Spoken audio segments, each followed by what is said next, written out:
That is what you are. Alors celui-là, il va là. Voilà. Tu sais qui va faire. Oh, il est relou. Oh là là, il m'énerve. Qu'est-ce qu'il a encore? Allô?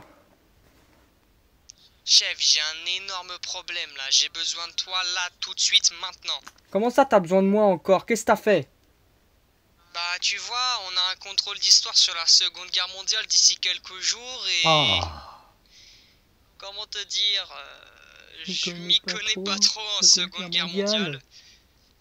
Tu pourrais m'aider? Franchement, t'abuses. Tu me prends pour un prof ou quoi? Non mais t'es pas forcément obligé de me donner des cours, tu pourrais me prêter une carte ou un livre qui parle de ça. Même un DVD, même, tout ce que tu veux, mais s'il te plaît, aide-moi, j'ai vraiment besoin de toi là, sinon je suis dans la sauce. Mais qu'est-ce que tu veux que je fasse? Faut que t'apprennes tes cours aussi. Oh là là. Forcément, t'es dans la sauce si t'apprends pas tes cours. Non mais je sais pas, tu gères pas une librairie toi? T'as pas un livre qui parle de ça? Ah bah, pour une fois, tu dis pas un truc con. Bon, voilà ce que je te propose. Tu me retrouves en bas de chez moi, je t'emmène dans la librairie du coup. On va voir ce que je peux trouver. Oh merci vieux, franchement là tu me sauves la vie, vraiment merci. Bon. Allez. Direction l'History Marché. On y va.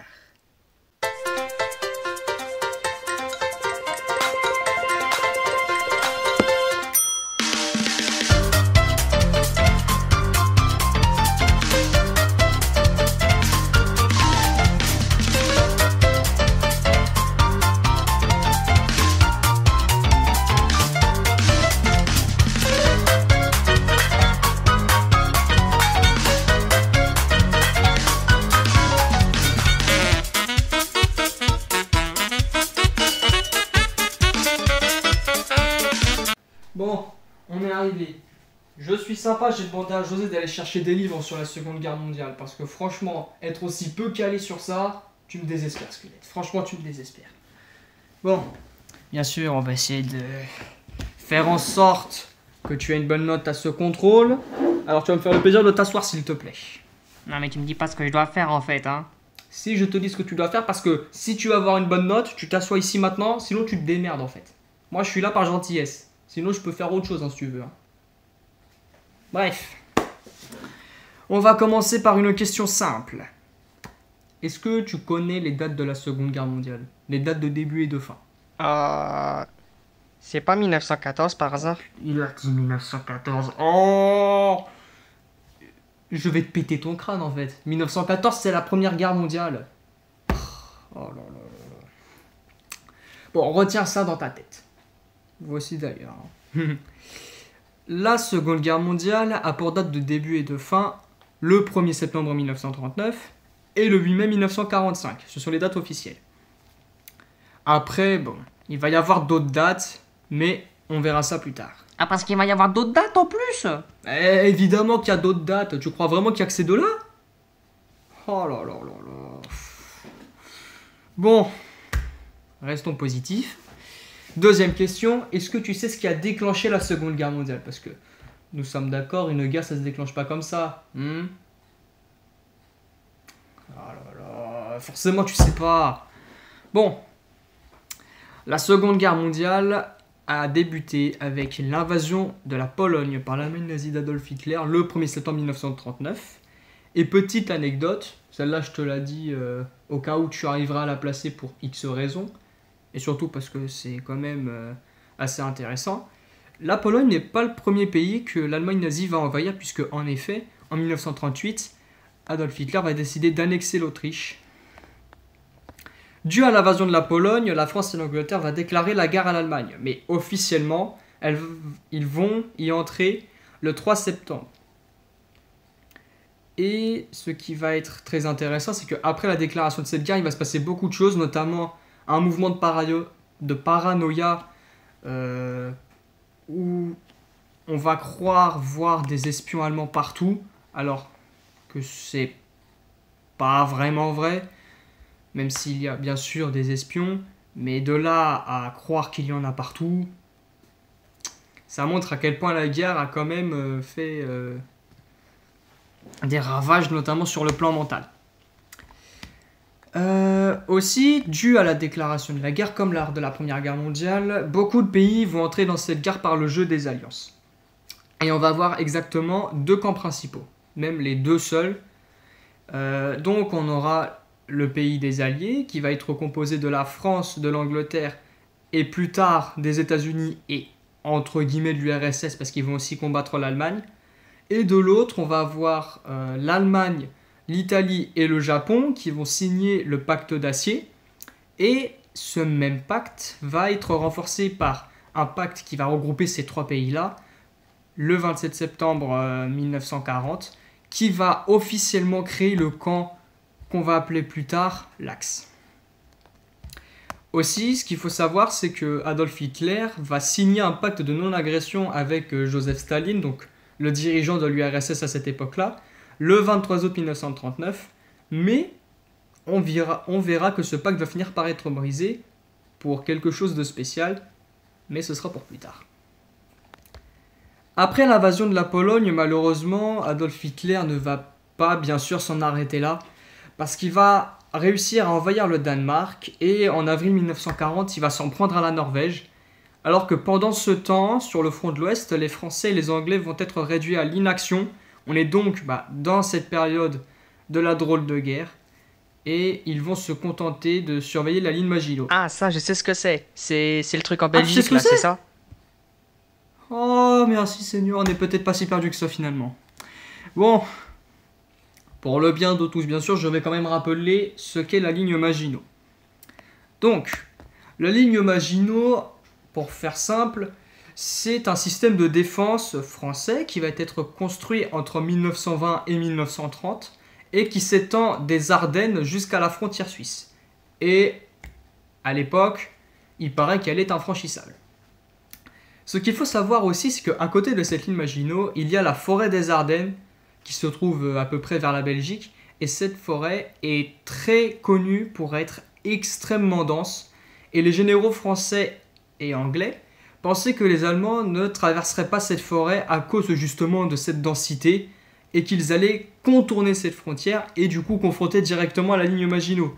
Sauf que le 10 mai 1940, la pensée va s'écrouler, parce que ce qu'il faut savoir avec l'Allemagne, c'est que pendant la période entre la Première Guerre mondiale et la Seconde, son armement va beaucoup se développer. Les Allemands vont extrêmement augmenter la puissance de leur armement.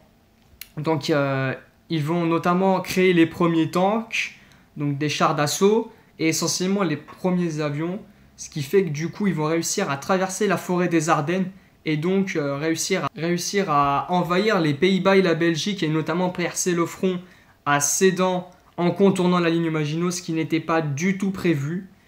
Et cela fait que, dû à cela, les armées françaises et anglaises vont être débordées.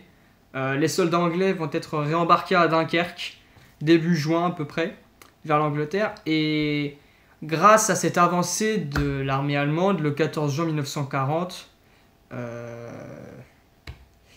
l'Allemagne va réussir à entrer dans Paris. Dû à cette entrée assez fâcheuse dans Paris, le gouvernement français va se réfugier dans plusieurs villes, comme Bordeaux ou Tours, pour savoir quelle politique adopter. Ils vont hésiter à continuer la guerre ou capituler pour arrêter les combats. Et finalement, ça va être la capitulation qui va être choisie par le maréchal Pétain. Oh, le nom de Golemont Pétain, c'est quoi ça encore? Oui, c'est lui.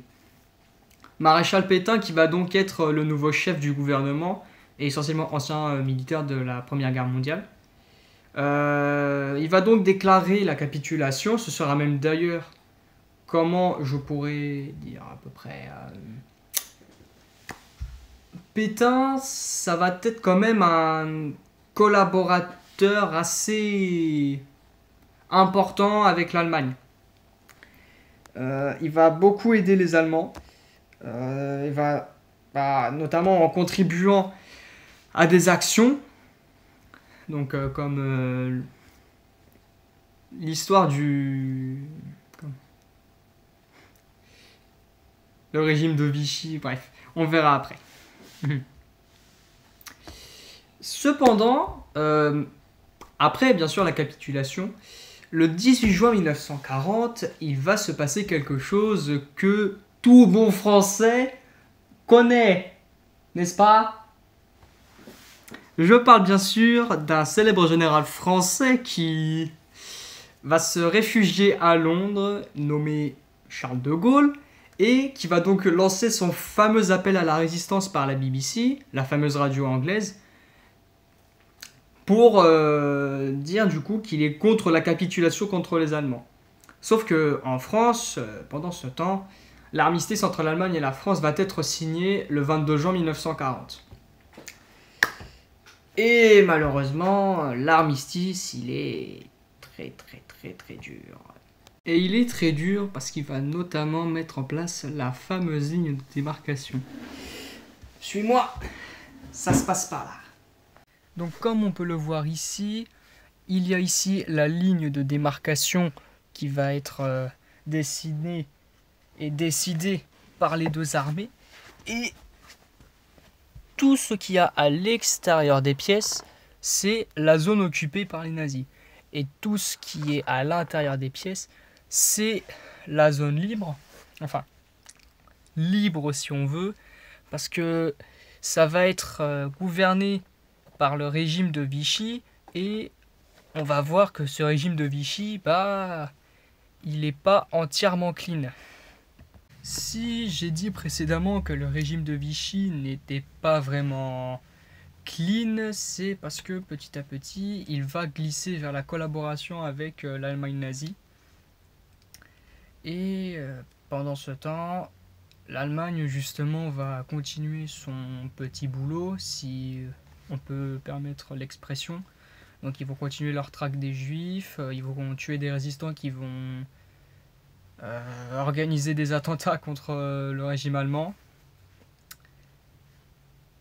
Et ils vont surtout aussi imposer des frais d'occupation énormes et prélever tout ce qu'ils peuvent dès qu'ils en ont l'occasion sur des ressources françaises.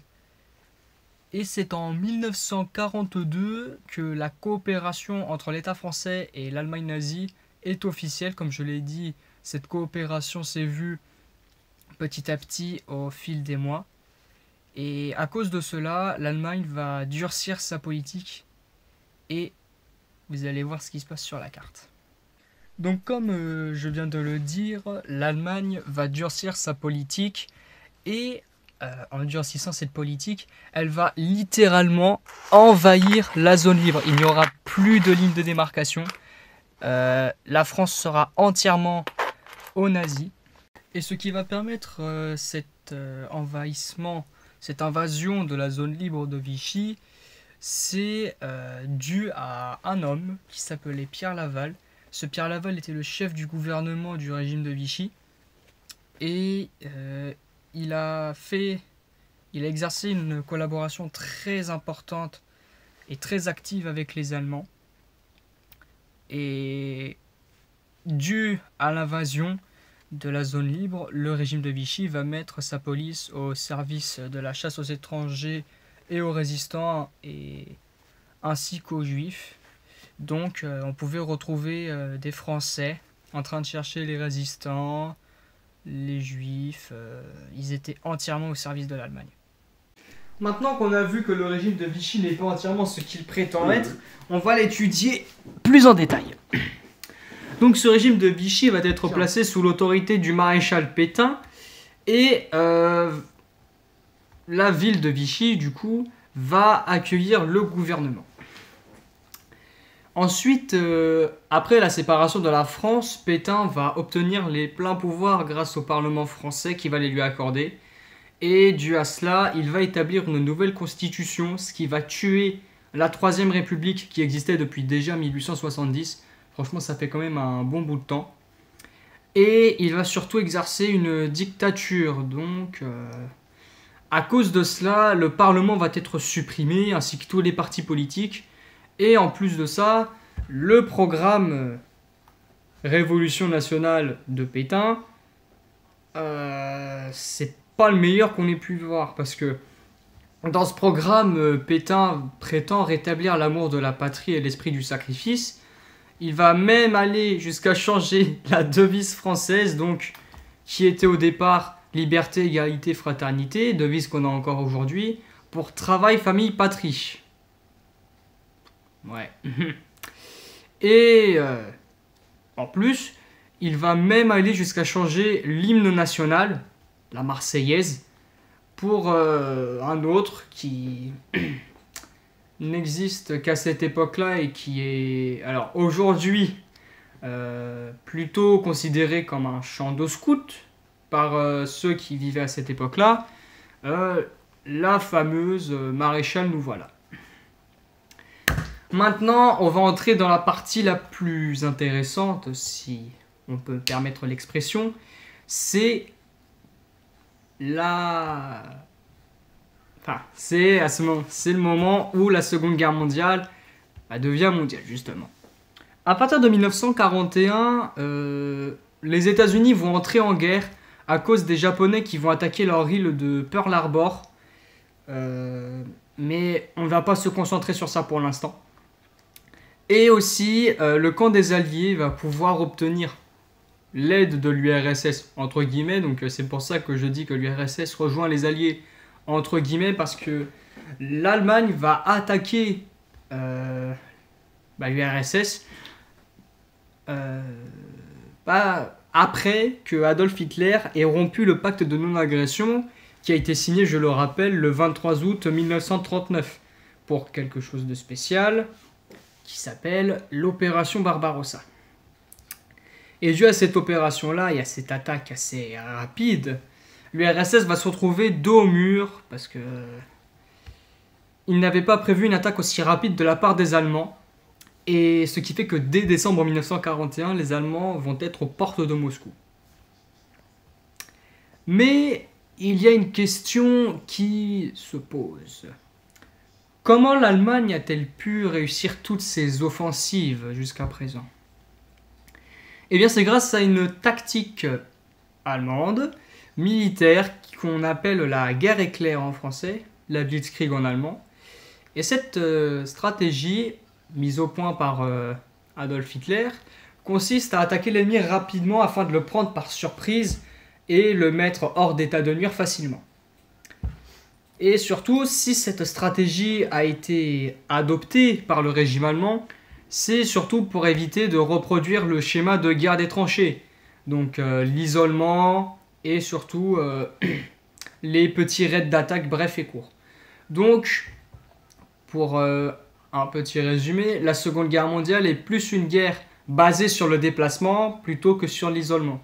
Et elle privilégie des attaques rapides, plutôt que des petits raids, comme je l'ai dit, brefs et courts, qui n'arrivent pas tous les jours,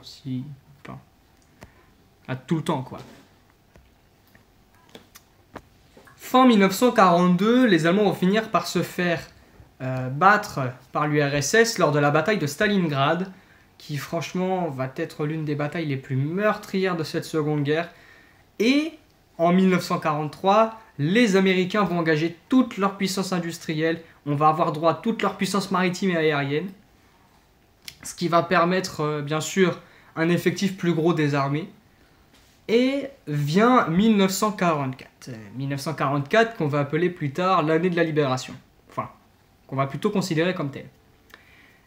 En 1944, il va y avoir la célèbre bataille du D-Day et surtout le débarquement, donc qu'on appelle le D-Day ou le jour J, ça dépend de comment on l'appelle dans tel ou tel pays. À partir de 1943, du coup, il va y avoir de nombreuses batailles qui vont se succéder, qui vont permettre peu à peu de libérer du territoire, notamment dans le sud. Les Alliés vont réussir à débarquer en Italie, et ce grâce au plus gros coup de génie, mais surtout le plus gros coup de poker de l'histoire. ce fameux coup de poker qu'on appelle l'opération Mindsmith, qui va permettre la chute de Benito Mussolini et permettre de s'emparer de Rome. L'opération Mindsmith est une opération quand même assez bizarre en termes de mise en place, parce que les Anglais vont prendre le corps d'un SDF qui est mort à cause des bombes pour l'habiller en soldat. Ils vont aussi lui faire des faux papiers, ils vont littéralement lui construire une vie, et ils vont le lâcher en plein milieu de l'océan. L'objectif de ça, c'était que le cadavre dérive sur une plage espagnole. Pourquoi forcément une plage espagnole? Parce que l'Espagne est quand même une collaboratrice des Allemands. Et aussi parce que sur le cadavre du SDF, il y avait des faux ordres de mission qui disaient qu'un groupe du camp des Alliés qui venait d'Afrique du Nord allait débarquer en Grèce. Et bingo, on va trouver le corps en Espagne. Et comme je le dis, l'Espagne est un collaborateur assez fort de l'Allemagne. Ils vont tout de suite la prévenir. Et ils vont aussi prévenir l'Italie. En entendant ça, Benito Mussolini, lui, va faire un appel au piège. Et il pense que ça ne va être qu'un coup de bluff pour que les Alliés puissent avancer. Sauf que Adolf Hitler, dans sa plus grande confiance, décide de déplacer toutes ses troupes se trouvant en Italie pour la mettre en Grèce. Entre nous, c'était une grande erreur. Parce que, dû à cela, ça va permettre un débarquement facile en Italie et permettre donc d'atteindre Rome. Et, comme je l'ai dit avant, faire tomber Mussolini. Bravo l'Allemagne. Pour revenir en 1944, le débarquement va se dérouler en 2 opérations que les Alliés vont mettre en place. On a d'abord l'opération Bagration et on aura également l'opération Overlord. 6 juin 1944, la première phase de l'opération Overlord qui va être sous le commandement du général Eisenhower, qui est américain. Et ce débarquement-là, c'est le plus gros jamais réussi. Et c'est surtout un symbole de libération de la France. Cependant, il faut savoir que ce débarquement aurait pu être beaucoup plus compliqué que ça. Parce que déjà, le débarquement était quand même assez compliqué. Notamment à cause des mines, la marée que les Américains, les Anglais et les Français n'avaient pas très bien prévu. Ce qui fait qu'il y avait une plus grande distance à parcourir pour atteindre les terres. Enfin... Il courait sur la plage, mais il y avait quand même une distance assez importante. Mais si ce débarquement a plutôt bien marché, c'est grâce à une 3e opération dont on ne parle pas beaucoup, comme l'opération Mindsmith. C'est l'opération Fortitude, qui franchement, on va se le dire, c'est un coup de génie. Et là, je parle pas de coup de poker, c'est un coup de génie, vraiment. Pour faire simple, pour l'instant, je la rappelle, les plages du débarquement sont Utah, Juneau, Gold, Sword et Omaha, qui se situent en Normandie. Donc on peut les situer près de Caen.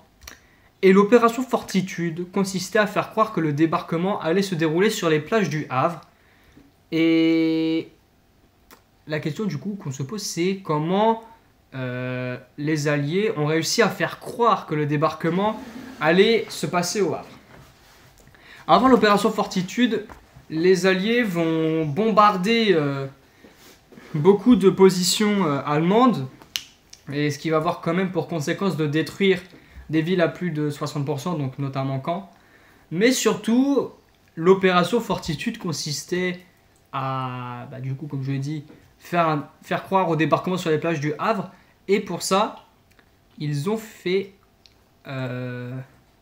mettre en place, alors franchement écoutez bien, des chars d'assaut gonflables. Oui, des faux chars d'assaut en plastique, totalement gonflables, totalement faits d'air, et les Allemands vont littéralement tomber dans le panneau et du coup vont croire que le débarquement va se dérouler au Havre. Et ils vont déplacer la majorité de leur armée qui se trouvait justement vers Caen, Bayeux et Saint-Lô pour la déplacer justement vers le Havre. Vient ensuite, après ce débarquement, la bataille de Normandie qui va durer exactement 2 mois. Et les Allemands vont finir par être repoussés, notamment le 31 juillet 1944, après la percée du front à Avranches. Et les Alliés vont réussir par arriver à Paris le 25 août 1944. Et en plus, sur le front de l'Est, les soviétiques du général Lucas vont lancer le 23 juin la deuxième opération, qui est du coup l'opération Bagration, qui va être la plus grande offensive de toute la guerre de la part du RSS. En 2 mois, ils vont progresser sur plus de 300 km sur une ligne de front qui en fait plus de 1000. Ils vont réussir à ralentir les armées allemandes, les chasser, même les anéantir. Et puis, au début de l'année 45, ils vont libérer le tristement célèbre camp de concentration d'Auschwitz et se rapprocher dangereusement de Berlin. Et enfin, en avril 1945, ils vont lancer la dernière offensive sur Berlin, justement. Et le 8 mai, après le suicide d'Adolf Hitler, les Allemands vont capituler sans condition. C'est donc comme ça que la guerre va se terminer. On se doute bien que si le général allemand a décidé de mettre fin à ses jours, c'est parce qu'il savait déjà qu'il allait perdre la guerre. Il savait qu'il allait la perdre, que pratiquement le Fatherland, comme il l'appelait, était fini. Il savait que son célèbre empire, entre guillemets empire bien sûr, était en train de tomber. Et il va donc se réfugier dans son Führerbunker, donc son bunker privé.